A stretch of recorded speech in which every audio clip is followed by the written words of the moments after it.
ஒரு மனித நேயத்தில் உதவி செய்யவே முடியலங்க, கஷ்டமாக இருக்குது. சார் ட்ரெயினில் வந்துன்னு இருக்கேன், பசி எடுத்தது, பிஸ்கட் பேக்கெட் திறக்கிறேன், பிஸ்கட் எடுத்து வாயில் போடுறேன். எதிர்க்க ஒரு 7 வயசு பாப்பா.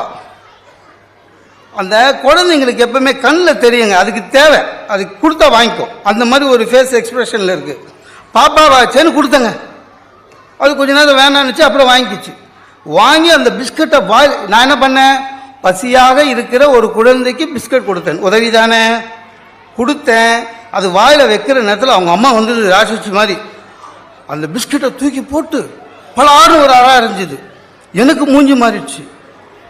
கண்டவங்க கொடுக்கறத ட்ரெயினில் வாங்கக்கூடாது பிஸ்கெட்டுன்னு உனக்கு சொல்லியிருக்கேன்ல, அப்புறம் உன்னை எட்டு போய் பாம்பேயில் விற்றுடுவாங்க, கண்ணை குருடம் ஆக்கிடுவாங்க, பிச்சை எடுக்க வைப்பாங்க, எல்லாம் ஏன் எதிர்க்கே சொல்லிட்டு அந்த அம்மா.